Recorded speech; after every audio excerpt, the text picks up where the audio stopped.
Hello. Okay, today in our ACE Masterclass, we are going to be talking about limiting beliefs and how we can use those on a daily basis. This topic has been really important to me, especially recently. I've been thinking about, gosh, I'm really moving forward in so many areas, but I continue to be stuck in certain things. So, why, even when I'm in this work, I'm living and breathing this work, why am I stuck in certain areas? And it was like, oh, it's because I still have limiting beliefs. So, in doing a lot of work myself, research, and then application, I wanted to share with you what I've learned in hopes of helping and supporting you on your journey.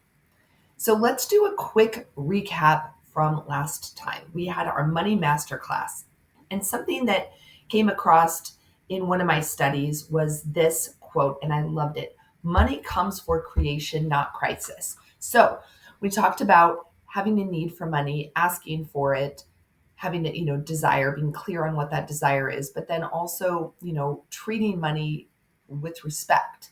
Money is energy, and just like any other energy, where we're wanted and needed, we tend to hang out, right? Where we're not wanted, we tend to leave it alone. So money comes for creation, not crisis. So when you have a need for money because you are in debt, paying a bill, um, owe somebody something, right? It's a crisis situation that does not attract money. But where money does come is for creation. So what are you creating to serve or circulate into this world? So it could just be as simple as, gosh, I'm creating a beautiful experience for myself or for my family. Great, money will come. But when it is needed for crisis, it does not come. So I love that. Money comes for creation, not crisis. Ah, so good. Okay, little refresher on our ACE model. So we have awareness, being very aware of our thoughts, our reactions to life that are going to reveal our assumptions. So just being really aware of what our mind is saying to us at all times. Clarity, being very clear on what it is that we desire. So, what is it that you want? And then holding that vision. And then lastly, who do I need to be to bring that clarity into my current reality? So, how do I need to show up today to be that end result me that I desire? So, how am I different in that end result that I am today? What are the things that I do differently? How do I act? How do I talk? How do I sit? How do I spend my money? How do I converse with my friends? All the things. How do I need to show up today to be that end result in my clarity, in my clear vision of what I desire? Okay, let's talk about, as we're thinking about limiting beliefs, we're really focusing on the mind here. And I know last time I showed you a graphic of your conscious and subconscious mind, but there's going to be a lot of review of that today, which is great. What does it take? Many times of hearing something before we actually let it sink in. So let's talk about the thought loop. So it is that our beliefs create our thoughts create our feelings create our actions, and our actions create our results. So let's break that down. So when we have a belief, and a lot of times this is our subconscious limiting beliefs, we have a belief, that belief comes in, we're not, we're unaware that the belief comes in and it creates a thought. That thought then is we are going to assign it meaning. We're going to make it mean something. So that thought that we have is going to then create our feelings. So whatever assignment I give it, that thought, good or bad, that's the feeling that I'm going to have, right? Then those feelings, as they work through, they're going to inspire us to take action, and those actions are going to lead to results. So this is the thought loop. If you have ever done any training on this, it's really that our thoughts create our feelings create our actions, and our actions create our results. So where in this thought loop then can we try to disrupt the pattern? And this is where I'm asking us to think about is, can we disrupt it in the beliefs so that when we have those thoughts come in, we can actually change them real time and not let it allow us to create the same things over and over and over.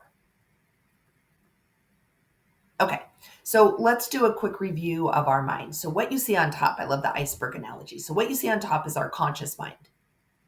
Then what you see down below, the majority, right? And our mind is not broken up like this, but I love this visual. So it's really easy to see, okay, we have a part of our brain that's conscious, and then the remainder, the majority, is subconscious, unconscious. So the conscious brain is our five senses. This is what helps us see and interpret our reality around us. This is our logical mind. This is where you also make the decision of what you accept and reject. So if you hear something and you say, well, I don't like that, I'm not keeping that, right? That's where you have the ability to say yes or no. I'm letting that in or I'm not letting that in. You also get to choose your thoughts. So that's where when we talk about what assignment you give something, that's going to then create the trickle effect, your feelings, your actions, and your results. So you get to choose what you think. Okay. Then you have the subconscious, and the subconscious is your emotional mind. This is your pre-programming. This is your genetic, your environmental programming. Your subconscious does not know the difference between true and untrue, real and imagined. It just accepts everything as reality. It says yes. That's why, going back to the power of clarity and visualization, that's why it's so important. Because your subconscious doesn't know the difference between you going up here and imagining what you want to create versus what's actually happening. And this is also where your thoughts determine your feelings. So your subconscious to your conscious, right? So your thoughts determine your feelings. Your feelings move into your body as action, and then they come out as results. So this is where you have to change your thoughts to change your results. And we do this through the ACE framework, the awareness of clarity embodiment. We do this through constant state repetition, constantly affirming, saying things over and over and over. You can also reframe a situation. You get to rewrite your day. You get to tell a different story about it. You can put a different spin on it. And this is also where you can disrupt. So when you see it happening, I'm going to disrupt it. Nope, we don't do that anymore. Right? We're not doing that. So that's how we have to. It's no different than when we were working on creating habits, right? We said at least 100 to habit, sometimes up to 365 plus. Because if you remember, your neural networks, they're not actually going away. You're just replacing the grooves that exist with new grooves. So the grooves are already there. They're just maybe getting a little dusty. But the second you go back to them, right, it's like, oh, just like riding a bike. You don't do it every day, but when you go back to it, you quickly remember how to do it. That's what happens when we get out of the habit pattern. It's very easy for us to go back into our old habits, right? If we're creating new healthy habits and then all of a sudden we get off and we go back to the old, they're right there. It's like we never skipped a beat. So same thing with this work that we're doing on our limiting beliefs. We have to stick with it, right? 100 to habit, no different than 100 to, habit of weeding our limiting beliefs. I just love this visual of this garden, and it's full of weeds, and it's our job to just pluck out those limiting beliefs and then replant them with new empowered, healthy seeds. Fruit or vegetables for our garden, not the weeds that are going to take over and make it impossible. Okay, so I have been studying somebody recently. His name is David Bayer, and I'm loving what he has to say around limiting beliefs and how they can change your life. So I wanted to share with you today some of his work that has really resonated with me and rung true. And when that happens to me, I know that that's truth going, through me, in me, through me. And I'm like, yes, this is it. So I've also been really working on applying this as well and had some great results. So the first thing he says is beliefs are decisions.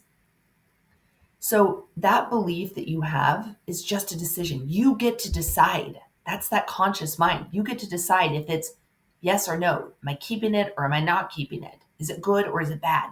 Only you get to decide. It's just a decision. Nobody else gets to make that decision for you. So if you have, and the good news is, even if you've been telling a decision or been telling a story, you get to change it anytime. We do it all the time. We hear something either about someone or about a product or whatever. We hear something and we change our mind immediately. It's a decision. You have the right to change your decision. So all those beliefs, those limiting beliefs that we've been holding and telling ourselves, you get to change your mind at any point. So beliefs are just decisions. Kind of takes the power out of them. It's just a decision. Now you get to decide. He also has this formula, and I love it. Desire plus non-resistance equals results. And this is right in line with my ACE framework. So desire plus non-resistance 100% of the time will give you the results that you desire. So let's talk about this. Desire. Desire is clarity. It's the C in our ACE model. So getting very clear on what you desire, and I know we've done this exercise many, many times. So you guys are already very clear on what you desire. So the clarity is the same as desire. So you already have that part of the equation. Desire plus non-resistance equals results. So you already have the desire. You know what you want. You're up there in your imagination all the time, picturing it. You're living there, right? That's your desire. The non-resistance is the awareness. This is where we're talking about weeding our garden of limiting beliefs.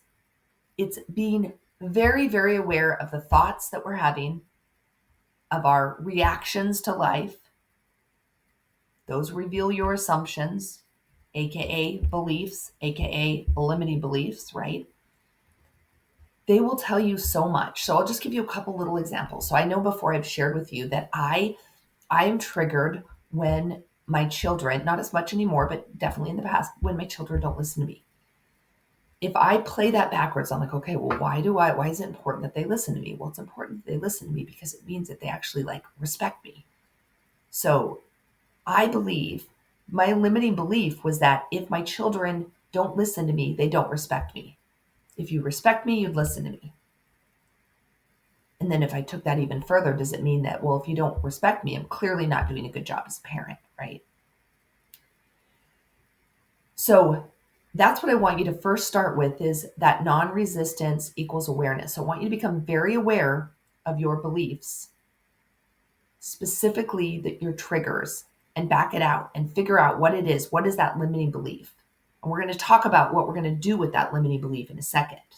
Okay, another limiting belief, right? Or the belief is that I didn't get the job. Okay, well, I just applied for a job and I didn't get it. What does that mean about me? Well, it means that I'm not good enough. It means that I'll probably never get a job, right? This is what we do. These are the stories I tell ourselves. There's so many people applying. The economy's bad. Who am I? How am I going to stand out? I don't know anybody. It's never going to happen, right? This is what we do. So I just then, from that thought of I didn't get the job to what does it mean? I've now told myself all of these stories about how I'm never going to get one. The economy's bad. This actually determines my value, my worthiness, right? I'm embarrassed. So those are all limiting beliefs. So I want you to start being very, very aware of your reactions, right? Do you get triggered by traffic? Well, I get triggered because that person wasn't paying attention. They were disrespectful. They don't value my time, right? You can start to back it out and say, okay, well, what is it about it? Well, they're so unaware, they're going to cause me to be late, or whatever that, whatever the story is, right? Well, they're selfish. Therefore, their selfishness impacts me. You're just going to start you're going to see where you react, and then you're going to slowly weed out and uncover that limiting belief. So the limiting belief is that people are selfish, right? That nobody pays attention. That I'm the only one that cares about getting to work safely and on time. So once you start, and this isn't new work, right? We've been in this work. We've been doing this work, but I really want you to go back to it. It's not something one and done. It is it's where you hang out now. Because I want you at the end of this, when we talk about how we're going to integrate, I want you to live this for 30 days. I want you to do nothing else but carry a pen and paper with you. And everywhere you go, you're jotting down your triggers, your limiting beliefs. So maybe it's your trigger, and then you're going to uncover what the limiting belief is. Okay, the belief is that I'm not good enough. I'll never be good enough. Right? And then what I want to talk about now. So put a pin in that conversation about limiting beliefs. And now I want to talk to you a little bit about the limiting belief and what's actually happening here. So our body can go into two states. We have a primal state and a powerful state. Our primal state is just like it sounds, right? Fear, worry, anxiety, doubt, boredom, depression, anger, shame. It's very low scale vibrations, icky, yucky feelings. Nobody likes to reside there, right? Those feelings are just uncomfortable and nobody likes them. Now, it might be where you spend the majority of your time, so you don't even notice that there's a powerful state. And on the powerful side, it's love, it's joy, it's happiness, contentment, peace, curiosity, right? Excitement. So at any given point, we are in one of two states, and we can only be in one of two states. You cannot be in the both states at the same time. So you're either in the primal state or you were in the powerful state. And I know that there's been a lot of work done, and it talks about how we as a society have been hanging out much more frequently in the primal state, which is not good for us. The primal state was meant for us to go into when we were in fear of danger, being eaten by a lion, right? But that's not the case anymore. The fight or flight. Now we're in fight or flight because we look at someone's post and it triggers us. Now we're in fight or flight because we are, there's so much noise and input coming at us. We've got the TV, the radio, the podcasts. We're listening to them at a high speed. I'm definitely guilty of that. There's so much coming in. Work, just the connectedness, right? So we now live in a state more frequently, a primal state, which means that we are in our sympathetic nervous system, and we're like always on, right? Just a high level, and it's just a lot. But when you're in the powerful state, you're in your parasympathetic. That's relaxed, that's calm, that's peaceful. Think about doing something that you just love to do. And you're likely in your parasympathetic. You're relaxed, you're enjoy, you're peaceful, you're content, you're excited, you're curious. Have you ever worked on something and hours go by and you're like, oh, I don't want the time to end, because you're just in your element, right? That's in a powerful parasympathetic state where we should reside, but that's not where we reside. So I share that with you because when we have those limiting beliefs, I'm going to pull it back together here. We have those limiting beliefs. Those send us into one of two states. And can you guess which state it is the majority of the time? Right? It's this primal state. Because those are stories that we're telling ourselves that don't feel good. I love Michael Singer. I love his work. And he says this: the moment in front of you is not bothering you. You are bothering yourself about the moment. It goes back to the thought that everything just is. Everything is neutral. It is the assignment that we give it that makes it good or bad. So the moment in front of you is just the moment. It's happening. It's a fact. But it's what you decide that it means that then creates everything onward. So I might decide that the moment in front of me is fabulous and wonderful, and you might decide that the moment in front of you is the worst thing ever. We're going to have experienced the same fact much, much differently, right?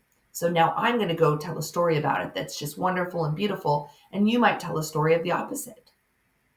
But it was the same thing. It was just the moment, and we both gave it different meanings, different assignments. So remember that the moment is not bothering you. You are bothering yourself. And where we're pulling these assignments from, these meanings from, is our past. That's the only place that we're getting our data. We're going back into our mind and saying, hey, past, pull up from all the Rolodex of memories that you have that has anything to do with, let's say, a dog. Do I like dogs? Do I not like dogs, right? And then, based on your past, it will give you what you believe, and then you will make that assignment. You'll give that assignment to that moment in front of you. Therefore, my assignment is different than your assignment because we have not had the same past experiences. So that's the only place it's coming from, is the past. So because we've always labeled things, given something a meaning, now, naturally, when it happens again, we are going to give it a meaning. But what he's asking here, what he's saying here is, it just is. What if it just remained neutral? What if we didn't give it a good or bad rating? We just said, this is what happened, right? Okay, so remembering that we can be either be in our primal state or a powerful state, I want you to know that 100% of the time, when you have a thought, a limiting belief, and it sends you into the primal state, 100% of the time, it is false. And if you have a belief, a thought that sends you flying high, powerful, love, joy, excitement, curiosity, 100% of the time, that is true. That is how you can tell. I love this because it is such an easy way to very quickly say, is that thought true or false? So I just had a thought that I'm never going to get a job. It's going to be impossible. It's going to take forever. And I'm definitely not going to find one that pays me well. And I'm feeling like ick, right? Feeling depressed. So is that thought true or false? It's false. 100% of the time, if it moves me into the primal state, it is false. That is my own thinking that has set me into that state. So if that's false, then what must be true? The opposite of that. The opposite of that limiting belief that set me into my primal state must be true. So if the false belief is that I'll never find a job, it's hard to get, and I'll definitely not find one that makes very much money, the opposite of that is I absolutely will, and I will make way more than I did before, right? That's the truth. And then you can take it one step further and you can start looking. You can ask, what evidence do I have that that new belief, that new empowered, powerful belief is true? Well, it's happened before. I've been without a job and I found a job and I made more, right? Whatever that is in your reality, you can absolutely find proof. And then now you've changed. When your mind goes to look for things, it now has this in your Rolodex versus only the negative that you've assigned it before. So now you're starting to put those empowered beliefs into your Rolodex. So when the mind looks around, it says, oh, yes, this is great.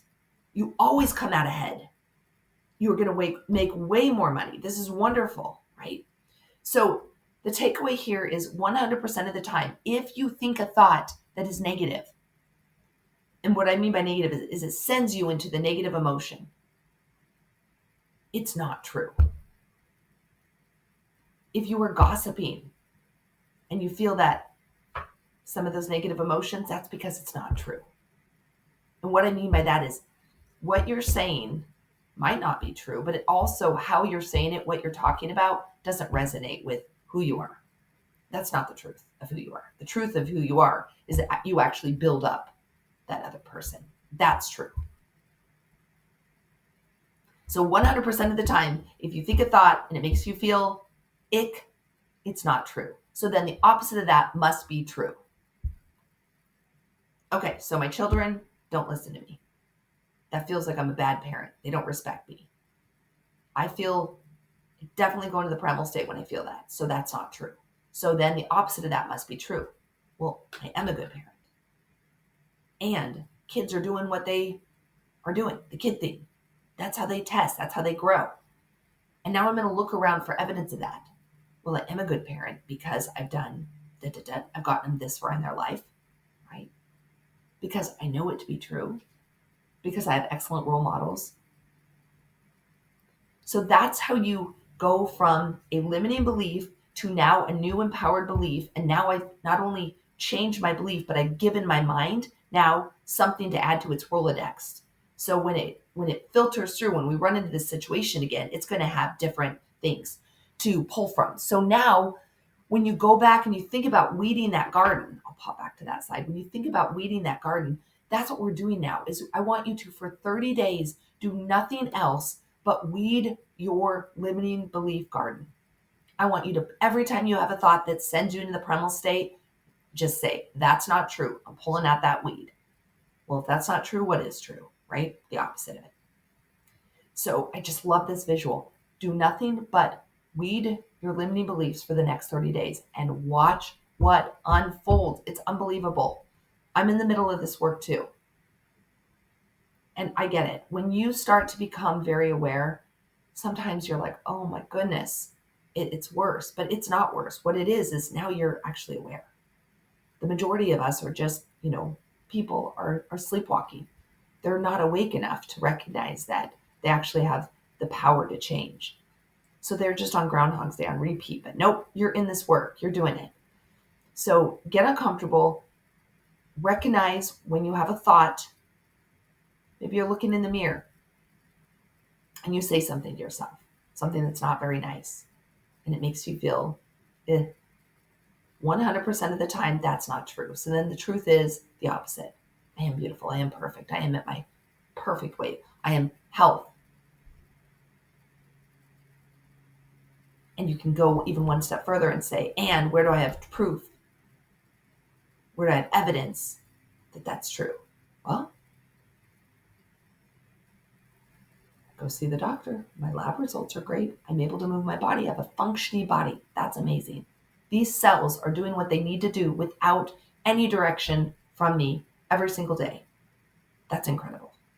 That's the truth. Okay. So I love this. I love this work. It is so good. This is something that we're going to spend time here. This isn't a one and done, right? We've definitely talked about limiting beliefs. This is we're talking about it in a different way at a different level, and I want us to spend some time there. So we talked about, if you go back to, let me go back one more time to we have desire plus non-resistance equals results. So desire is clarity. We're already very clear on what we want. The non-resistance is our awareness. We're pulling those limiting beliefs. So then that will give us our results. Our results, really, this is just the embodiment piece, right? This is the E in the ACE model. The results are now, when you have started to weed your limiting belief garden, your results come from inspired action. That's where you get to hit the idea. It's a clear idea. It's not out of fear. You're not taking action out of fear or shame or guilt, but instead you're saying, oh, I love that idea. That's brilliant. I'm going to move forward with that. I also love this. Your results are not always perfect, but they allow you to recalibrate. So something might show up and then you say, oh, I like that, but, right? Or that wasn't quite right. That's how it works. We get results so that we can fine tune and say, we can go back to the drawing board with our clarity and say, oh, I actually desire to have, So it's not always perfect, but when the results show up, it allows you to then continue to fine tune your clarity. And as you evolve, your results evolve, right? And your clarity evolves. I've shared this, but I remember all I ever wanted to do was become a dietitian. I knew once I was a dietitian, I would have it all. Well, I am a dietitian. I have been a dietitian. And now my clarity, my desire is evolving onto other things. I've written a book. I now have my own business, right? I desire to serve in a bigger capacity than I have before. So results will come, but then it's your job to then fine tune and recalibrate based on where you're at. And know that this journey is unfolding. It's not a one and done. It's not an ask, thank you very much. It's a, ooh, I like it. And I would love this even more, right? And then you continue with this work to then fine tune your clarity for where you're at in this moment, knowing that it will continually unfold and continually evolve. Okay, so the integration, your homework. I want you to choose one area where you feel like you're stuck. Is it something with your health, something with your wealth, something with your happiness, success, love? Which bucket is it in? Where have you felt a little bit like, oh, I can't move this forward and I've been trying, right? When you have that in your mind, I then want you to focus on weeding those limiting beliefs around that area where you feel stuck for the next 30 days. Keep a notebook, keep a calendar, but write it down. Do the work. I have a little notebook. I just jot down when I have a thought, okay? And maybe you can't do all of the limiting belief work in that moment, but you can sure as heck jot down the reaction that you just had, put it in your phone, and then you can go back to it that evening and say, okay, I need to dissect my day. And then very important, and we know this from this clarity work, is I want you to hold the vision even when the old shows itself. Because remember, the old that's showing up is a result of your old thinking. It takes a little while for it to clear out. So just because I started doing this work, from this point on is new. But what I'm going to continue to see in my 3D reality is my old thinking for a bit. 30, 60, 90 days, I don't know. No one knows. But if you do this work consistently, I'll tell you that time frame will very much lessen. Like it, whoop, because you're in it and you're saying, no matter what, I'm holding the vision. That limiting belief that set me into my primal state, it's not true. The truth is, I am worthy, right? And you do the work. And remember that those old thoughts are showing up and working through so that it can make room for the new. Oh, it's a different way of looking at it.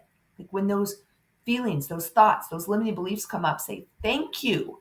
I am now being shown where I have an opportunity to grow, where I have room to show up differently. This is the work I still have to do. So, especially when you have something that shows up on repeat, this is why you haven't worked through it yet. So, if you want to continue to have that in your life, then do the same things you've always been doing. But if you want to let it work through, right? Maybe you have the same cycle of in career, you have the same cycle. Maybe in love, it's the same pattern, same cycle, meeting the same people, same stories, right?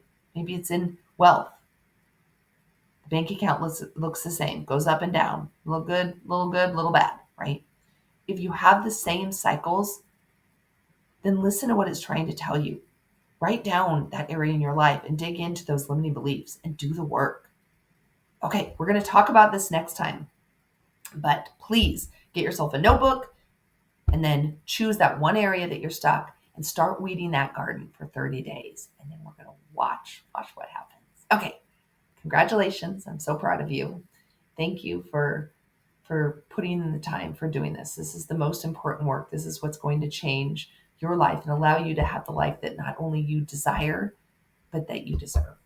And if you want to go deeper in this work, please reach out to me, same20.com, and we have programs that will allow you to get into this work on a daily basis and take it even deeper. All right. Thank you so much.